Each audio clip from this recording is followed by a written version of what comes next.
Vale, Diego, tú que has escrito para televisión, series, has escrito cine, guión original para cine, también guión adaptado, eh, y has escrito junto a Coveaga desde hace casi 20 años, con Cavestani, Vigalondo, David Serrano, García León, Daniel Castro. Bueno, con toda esa experiencia, un poco podríamos empezar, si te parece, como que me contaras qué cualidades o qué claves has tú aprendido en todo este tiempo de lo que sería un buen guionista o un guionista eficiente en las distintas disciplinas para las que has currado. Vale. Vale, fíjate, yo creo que cuanto más años llevo escribiendo, como lo que me toca es, o lo que me ha tocado fundamentalmente, bueno, fundamentalmente no, lo que me ha tocado únicamente es escribir comedia, lo que más he aprendido al final del todo, y no lo he aprendido hace mucho, sino que lo he aprendido hace bastante pocos años, dentro de los 20 que... No, yo empecé en el 2003, bueno, sí, 20, 18 años que llevo escribiendo comedia, pues al final lo que he aprendido es que las ideas de uno mismo no son tan buenas como uno cree al principio. Pero fíjate, lo que me he dado cuenta es que realmente al principio uno no es que crea que sean tan buenas, sino que al principio necesitas que sean buenas, porque la inseguridad es tan aterradora que con lo que no puedes bailar es con el hecho de que las ideas del de enfrente sean mejores. Entonces necesitas como que las tuyas sean buenas. Y yo creo que tu cabeza de alguna manera construye una realidad según la cual efectivamente tú eres tan gracioso como te crees. Y luego pasa el tiempo y yo he tenido la suerte de trabajar con gente como has citado. Alguno de ellos, yo era fan antes de trabajar con ellos, como David Serrano o Víctor García León, que había visto sus películas antes de ellos ser guionista. Entonces ahí vas dándote cuenta de que tú no eres tan gracioso precisamente porque aprendes que ellos no se consideran tan graciosos. Es decir, que la gente de la que tú eras fan no está tan segura de ser graciosa. No está tan segura de que sus ideas sean cojonudas, sino que en un momento dado dicen, oye, mira, que lo que dije ayer era un truño. No pasa nada, se tira a la basura y se genera otra cosa, ¿no? Y yo creo que la diferencia entre yo como guionista hace 18 años y yo como guionista mañana, lunes, pues será que yo mañana no voy a tener ningún problema en decir, hostia, lo que pensé el viernes era una cosa fallida. Hace 10 años te hubiese intentado vender a la desesperada que yo tenía razón. Pero con el tiempo te das cuenta de que escribir guiones creo que es una cosa súper complicada, que por más tiempo que pasa no se vuelve más fácil. Al revés, creo que tomas más conciencia de que escribir guiones es un infierno y que es, sobre todo un largometraje, es una cosa complejísima y que cada uno tiene que hacer lo que pueda y que habiendo hecho lo que uno puede, ojalá además haya alguien que en su casa el año que viene o dentro de 5 años pase un buen rato o le haga pensar algo que igual no había pensado hasta entonces y ya está. Es decir, no podemos aspirar a mucho más. No podemos aspirar a ser cada uno de nosotros Billy Wilder. Y te diré más, creo que no hace falta ser Billy Wilder. Creo que hay una cosa mágica que es vivir de escribir cosas que no existían antes de que tú las escribieras. Eso es como una especie de magia inexplicable y ya está. Y si encima resulta que a alguien le parecen excelentes, pues mejor todavía, pero no es imprescindible. Ok. Bueno, ahora, ya que comentabas lo de ser gracioso o no ser gracioso, si te parece, hablamos un poco sobre el humor y todo esto, sin que tampoco se convierta en dos señores teorizando sobre Claro. comedia, que es algo que yo creo que hay como mucha, no sé si te parece, como mucha sobredosis de teoría sobre la comedia y demás, como, no sé, creo que da un poco de pereza a veces, ¿no? Explicar Sí. el porqué, ¿no? De las... Sobre todo el tema de los límites del humor, ¿no? O ya, sea, creo que es un tema que se ha hablado mucho en los últimos, no sé, yo creo que hace 10 años yo no recuerdo tanto debate, pero en los últimos 5 años sí que ha habido un debate realmente agotador en el que creo que hemos resultado muy aburridos, con razón, a toda la gente que en un momento dado pueda pensar que ellos no se plantean dónde están los límites del humor, como no se plantea nadie dónde están los límites del drama, del thriller, de lo que sea, ¿no? Entonces creo que con el humor sí que hemos dado bastante la turra y ha sido un poco coñazo. Y sí que creo que es verdad, como tú decías, que con la comedia hay a veces un debate excesivo. O sea, a veces creo que recargamos la comedia de reflexión cuando precisamente la comedia termina apelando a algo tan irracional como las vísceras. Es decir, que creo que el mejor chiste es aquel que no te exige que tengas que hacer la digestión del chiste, sino que apela a algo tuyo interno que va a tener que ver a la vez con tu personalidad, con tu instinto, con tus vísceras, posiblemente con tu infancia, muchas veces con tus miedos, pero que te hace reír de manera explosiva. Y a veces creo que algo que es tan primitivo como reírse le damos demasiada cocción y se acaba convirtiendo en un material de debate bastante aburrido, con lo divertido que es escribir comedia o como espectador ver comedia. Y al final sí que yo creo en los últimos años, yo con Cobiaga lo he hablado mucho, que siempre que vemos a alguien hablar de los límites del humor, damos un paso a un lado. Y muy pocas veces hemos entrado en el debate, primero porque creo que nadie necesita del todo saber dónde están los límites del humor, y segundo porque es muy aburrido ver a gente hablar sobre los límites del humor. A mí me gustó mucho lo que escribió Jordi Costa sobre Fede Tarras, que planteaba que estaría bien que el humor no tuviera límites, pero sí que los humoristas se planteasen de vez en cuando quién se descojona con sus chistes, ¿no? Que eso sí que era sano.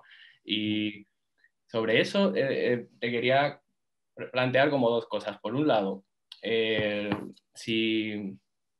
O sea, a mí lo que más me gustó de Fede Tarras y también en Vota Juan y en Vamos Juan es que no pretendáis todo el rato ser graciosos, que tenga cierta oscuridad. De hecho, en Fede Tarras hay cierta claustrofobia también, como esa melancolía, ¿no? Que incluso tiene puntos en común con Gastos Incluidos. Y es algo que también encuentro en el cine de Juan Cabestany o por supuesto en el cine de Saura, en comedias o en dramas de Almodóvar que incluyen algún momento divertido, en el cine de Carlos Bermúdez, García León, toda esa cosa de no pretender ser comedias muy comedias o tragedias muy tragedias, ¿no? De estas que se parecen todas entre sí siguiendo un mismo esquema, que hasta los pósters se parecen, ¿no? Y claro, me choca que haya... Yo creo que hay más, hablando de cine, diría que hay más comedias muy comedias y tragedias muy tragedias que tragicomedias, como si la tragicomedia tuviese una mala prensa cuando la vida es más tragicomedia, ¿no? La realidad es más tragicomedia y venimos de Valle Inclán, ¿no? Y todo eso. Entonces, por un lado, ¿cómo ves tú ese panorama? También quizá esto con las series, ¿no? Ahí está el caso de Bota Juan. Precisamente ahí sí se está, o en Vergüenza con Cabestany, sí se está haciendo una comedia más arriesgada, más triste. Sí, a mí, fíjate, yo creo que tú lo has explicado muy bien. Creo que cuando algo es tragicomedia, lo que ocurre es que es más difícil de vender, es más difícil de colocar un póster. Si tú quieres colocar un póster o un tráiler o un tagline de una comedia de reírse mucho, es fácil, porque tienes que hacer hincapié en reírte. Si haces un drama que es muy duro, que visibiliza un problema del que nadie habla, también es muy fácil. Bueno, es muy fácil, o sea, es difícil, pero digamos que está muy claro. En cambio, si es tragicomedia, es decir, que te ríes pero no del todo, y que te entristeces, pero no del todo, para el que lo vende es una putada, porque es en plan, pero, vale, entonces nadie quiere vender tragicomedia. La gente, si coge una tragicomedia, posiblemente van a vender solo la parte graciosa, y de la tragicomedia haces un tráiler en el que salen 5 chistes cojonudos, y luego va la gente al cine y dice, joder, no es tan divertida como pensaba, o al revés. O de repente sacas como la parte más reflexiva, más dramática y los chistes te molestan. Pues dices, joder, pero esta película no visibiliza este drama humano tan complejo como yo esperaba, ¿no? A mí lo que me ocurre, y va totalmente en consonancia con lo que decías, es que yo no soy tan cinéfilo ni tan seriéfilo, como se quiera decir, como para disfrutar de la ficción cuando es buena ficción. Yo disfruto de la ficción cuando se me olvida que es ficción. Y entonces lo que me ocurre es que la vida es tragicomedia. La vida, ni tu mejor día es tan divertido, ni tu día más duro es solo duro, sino que incluso tu día más duro tiene algún momento agradable y tu día más feliz habrá cosas que te han molestado. Entonces no existe esa especie de cosa de género tan encasquetada. Entonces a mí, como lo que no me interesa tanto hablar de cine ni de series, en cambio me interesa más hablar de las cosas que te pasan a ti y que me pasan a mí y que le pasan a mis padres o que le pasan a mis amigos, me apetece mucho esa ficción que me recuerda a mis amigos, a ti, a mis padres. Y esa ficción nunca es ni muy divertida ni muy aburrida, es una mezcla. Y Pues, por eso en Bota Juan, o en el cine de Víctor García León, o en lo que hace Juan Cabestany, aunque en un momento dado, en una escena, tal vez te buscan que te rías, 3 minutos más tarde, sin tener que llegar al siguiente episodio, de repente el personaje se ve en una esquina sintiéndose la mierda. Y creo que ese domingo en el que tú te ríes por la mañana tomando el vermú con tus amigos y a las 7 de la tarde te da el bajón, eso es la vida y eso es ser adulto. Entonces, por eso me interesa ese tipo de ficción, aunque sea más complicado de vender para el que hace marketing. muy bien. Y es cierto, fíjate, que decías una cosa, que es que estoy de acuerdo en que hay, en ese sentido sí que hay como nexos con gastos incluidos. Yo creo que sí que hay una cosa hay una cosa como superficial, evidente, que es Ramón Barea, una casa, eso sí, eso lo lee cualquiera, pero yo luego viendo como espectador leo cosas que no son tan superficiales y sí que veo una cosa del contacto, pero no del contacto social, sino del contacto doméstico, que me interesa mucho más. Yo nunca escribo sobre fiestas, escribo sobre gente que se encuentra en un pasillo, o gente que comparte una cafetera, o gente, como en el corto Javier está muy bien, Cámara mirando cuando pone a hervir la fijamente. leche, ¿no? Y no te avisan de que está la leche desbordando. Esos pequeños caos, que no son caos aparatosos, que a nadie llamarían la atención, me parecen mucho más atractivos, porque creo que como espectador te sientes más partícipe de un pequeño secreto. O sea, si yo veo una ficción sobre una fiesta donde de repente 100 personas les ocurre a la vez algo caótico, pienso que saldrían las noticias. Pero si yo veo que a una persona la leche les desborda porque nadie le ha avisado de que está hirviendo, pienso que como espectador soy partícipe de algo que me hace exclusivo. Y es una tontería, es un pacto ridículo que yo doy con la ficción. Pero me siento más cómodo o me siento más satisfecho cuando veo pequeñas desgracias Sí. que solo yo y los que están dentro de la ficción estamos compartiendo en ese instante. Sí, lo de la leche me recordaba un poco a Javier Cámara mirando el microondas fijamente Sí, con las eso es croquetas. genial, claro. Esas cosas a mí me gustan mucho, porque hay un mecanismo de comedia que posiblemente creo que tiene una tradición más mediterránea que anglosajona. Creo que los italianos y los españoles lo hacen más que los ingleses o los norteamericanos, que es construir comedia en base a cosas muy pequeñas y darle un foco tan grande a lo pequeño que termina siendo gracioso. Es decir, si una persona mira fijamente un microondas en el que no pasa nada dentro, pero tú lo cuentas como un cataclismo y como una especie de gran gesta humana, te acabas riendo precisamente porque hay un contraste entre cómo lo cuentas y lo que lo cuentas. Yo creo que hay un momento dado en que tu cabeza piensa, esto no es tan importante, pero me lo están contando como si el hombre llegase a la luna. Y Sí. esa ruptura es graciosa. Y creo que el anglosajón lo que termina es consiguiendo grandes carcajadas de los caos desorbitados, ¿no? Los hermanos Marx generan un caos que convierte en un camarote en la guerra del Vietnam. A mí me gusta mucho cuando de repente una persona sola en un camarote genera un caos desorbitado. Sobre esto del tamaño del objeto a trabajar, ¿no? O sobre qué hacer humor.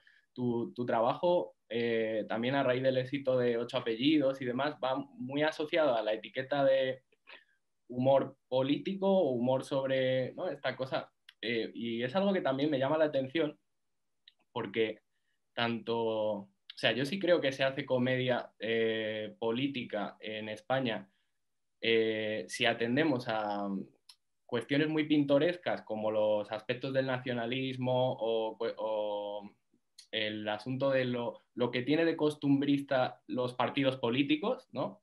Esta cosa como un House of Cards de coña, ¿no? De Botajuan.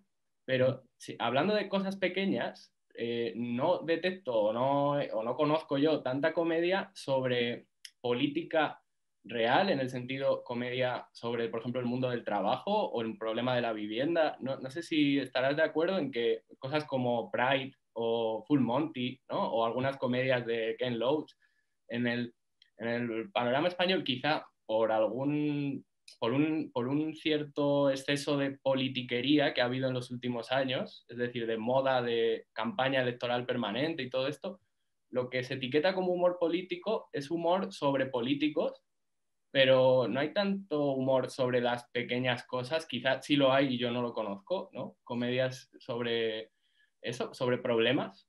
Fíjate, yo creo que ese tipo de humor en España lo resuelve la televisión de entretenimiento, lo resuelven los programas diarios o semanales. Creo que programas como El Intermedio, incluso como Salvados, cuando era más cómico, son los que, bueno, sobre todo también los late nights, ¿no? El monólogo de arranque de Buenafuente, de Broncano, pues creo que de alguna manera hacen una lectura más inmediata y juegan con la ventaja de que haciendo ficción solo por los tiempos de producción tú no vas a llegar, ¿no? Sí que hubo una época donde el cine español cada año estrenaba como 4 o 5 comedias que respondían con una inmediatez admirable a problemas sociales de ese año, no del contexto de las décadas, que nosotros llegamos muy tarde en la actualidad, ¿no?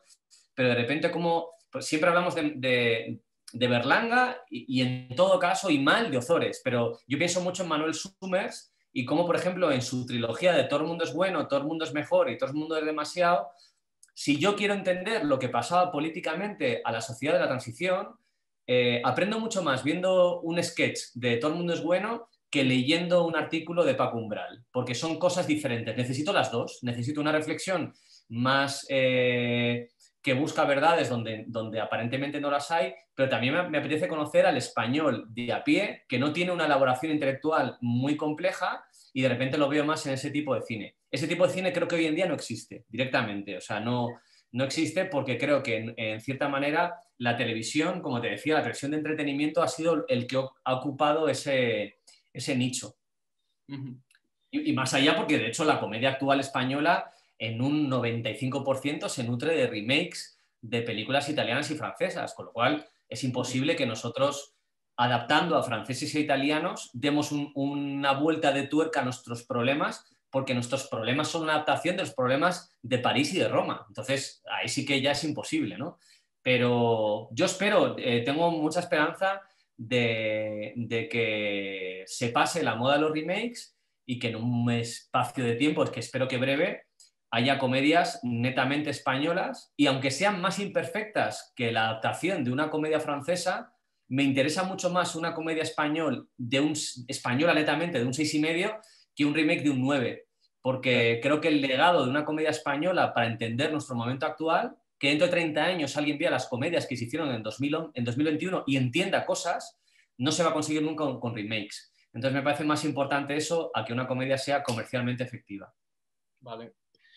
Sí, sí, os escuché a Cobeaga y a ti que bromeabais sobre la idea de un guión a propósito de Sí. esto de las adaptaciones de...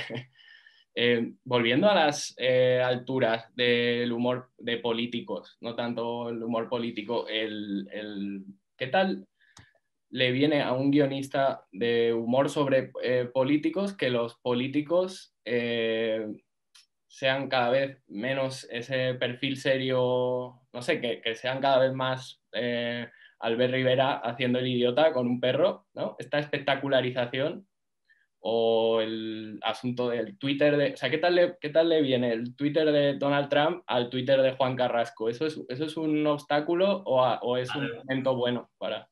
Yo creo que viene genial, ¿no? O sea, el hecho de que tus referentes de la realidad le den más importancia a tener followers que tener un decreto de ley que mejore la sociedad es maravilloso. Es decir, que un político, lo que consideramos hoy en día, creo que un político exitoso sea alguien que sobre todo lo que tiene es popularidad en Twitter y que cada día pone 7 tweets claramente para provocar retweets, me parece tal fracaso del concepto de lo que es la política. O sea, yo me imagino a los griegos que inventaron la democracia viendo que hoy en día nuestros políticos dedican con mucha precisión calcular los caracteres de Twitter para poder completar un chiste, porque muchas veces es una reflexión o bien se busca un zasca al rival, zasca palabra que odio, pero Sí, sí. que es el combustible de la política actual, o bien busca un chiste acojonante y realmente nos enteramos mucho más de los mejores tweets de nuestros políticos que a mí si me preguntan, oye, ¿cuál ha sido la mejora concreta por un decreto de ley, por una moción de censura, lo que sea, que ha hecho un político? No sé decírtelo. Sé decírtelo que antes de ayer hizo un tuit que de repente vi referencias suyas en la prensa, ¿no? Entonces eso para la comedia es genial, porque creo que si los políticos efectivamente no buscaran una especie de imagen de marca, no buscaran ser ellos en nombres y apellidos y no las siglas de su partido, las estrellas, sería mucho más difícil escribir comedia. Pero están tan preocupados por ser estrellas del rock que para escribir comedia está muy guay. Es decir, pues un político en un momento dado no va a buscar qué es lo mejor que puede decir en ese momento, sino que va a buscar qué es lo más viralizable que puede decir en ese momento, aunque no sea lo mejor. Y para la comedia es una maravilla. Es una maravilla. Yo me imagino que era mucho más complicado escribir comedia en tiempos donde los políticos no tenían redes sociales y en tiempos donde, por ejemplo, la imagen personal o el marketing no se aplicaba a la política, o cosa que hoy en día se aplica al mismo nivel el marketing para un cantante de rap que para un portavoz en el Congreso de los Diputados. Pues supongo que hace años era más complicado, pero hoy en día creo que los grandes perdedores, o sea, la gente que más ha empeorado socialmente desde que yo era pequeño, son los profesores y los políticos. Cuando yo era pequeño a los profesores se les tenía reverencia absoluta, hoy en día les puedes pegar e incluso no sería tan raro, y los políticos eran como gente mega seria y un ministro era la persona más respetable socialmente, y hoy en día sabemos que los ministros en un momento dado ni tienen el máster, han trincado por todas partes, o de repente sabes que su cuenta no la escriben ellos, sino que tienen a 3 jefes de comunicación que escriben en su lugar. Pues yo creo que en 20 años el político ya no es lo que nuestros padres pensaban que eran. Vale, para acabar, te quería, bueno, como sé que te gusta mucho leer y que no tienes esa pose tan de cinéfilo que te escuché en Cebollas Verdes que hablaba sobre eso. No sé si lees también humor y si hay algún, o igual es pregunta un poco marrón, porque tampoco, realmente es difícil reírse físicamente con un libro, ¿no? Yo... en alguna ocasión, ¿no? Me ha ocurrido con novelas de Antonio Orejudo y Rafael Reich. No sé si conoces las novelas de Rafael Reich, pero hay una en Todo está perdonado que la estructura también se vale de la Eurocopa de 2008. ¿Ah, sí? Pues no Sí. lo conozco y de hecho me están dando ganas de verlo. ¿Cómo se llama esto? Todo está perdido. Todo está perdonado. Todo está Perdonado, vale. perdonado de Rafael Vale. Reich. No es particularmente comedia, es también una novela sobre la transición y la estructura es los cuartos de final, las semifinales, la final de Ah, la sí, Copa. hostia, pues mira, no sabía. Como, Ah, pues sí, pues eso lo voy a leer. sí, bueno, el Tarra será el mundial. Sí, era el mundial, sí. Yo, fíjate, de literatura, para mí, es muy difícil que yo me ría con un libro. También me resulta a veces difícil que yo me ría con una película, pero no quita que yo admire una película que entiendo que está tocando puntos de comedia buenos. Entonces, a veces igual no me río y me ha pasado que a veces he visto una comedia con alguien al lado y me ha dicho, oye, ¿no te ha gustado? Y he dicho, no, no, me ha fascinado, pero no termino de reírme porque me pongo en un punto como muy analítico. Intento entender lo que están haciendo y es un coñazo como espectador. Yeah. Yo, de literatura cómica, sí intento leer las cosas que van saliendo. Esto en concreto que has dicho, Todo está perdonado, no, la verdad es que no lo conocía, no te voy a decir que sí que lo conocía. Para mí el libro que más me ha hecho, que más me ha divertido en mi vida, no sé si es especialmente conocido, pero hay un libro de Roland Topor, de relatos cortos, que se llama Acostarse con la reina y otros relatos, pero Acostarse con la reina es el relato principal, que me parece la cosa más divertida que yo he leído nunca. Pero luego, por lo demás, yo sobre todo, más que ficción, leo ensayos. A mí me gusta mucho leer ensayos. Ahora estoy leyendo un ensayo sobre Eduardo Zaplana. Eduardo Zaplana. O sea, es decir, que a veces me da por cosas que no son ni rematadas, ni remotamente graciosas, y de repente me lo paso muy bien leyendo una trama corrupta y es verdad que disfruto más con el ensayo que con la novela de toda la vida. O sea, no es una moda personal mía reciente, sino que siempre me ha ocurrido. Yo leí Pero me voy a leer esto que me dices, ¿eh? Me ha despertado curiosidad. Sí, Antonio Orejudo también es de los pocos que me ha hecho a mí reír. Yo leí un reportaje sobre Eduardo Zaplana de Sí. Guillem Martínez, creo era una novela, no era picaresca porque no quiero manchar el nombre de la picaresca, pero era fascinante porque tenía algo de que todo lo que hacía lo hacía motivado por impresionar a su suegro. Y era Vale. muy literario, en realidad. Qué guay. También te decía lo del Mundial de Fede Tarras. Otra cosa que me recordó a Fede Tarras fue todo este asunto de la España de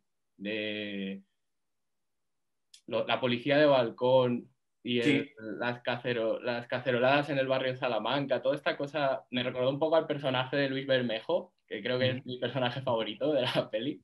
ujú. Y a propósito de eso, un poco, te he escuchado comentar alguna vez que tú escribías en realidad sobre aquellas cosas que te daban miedo, ¿no? Sí, claro, sí, sí, siempre. Aunque quede un poco Jesús Quintero, la Sí. pregunta, como es la última, ¿qué te da miedo últimamente?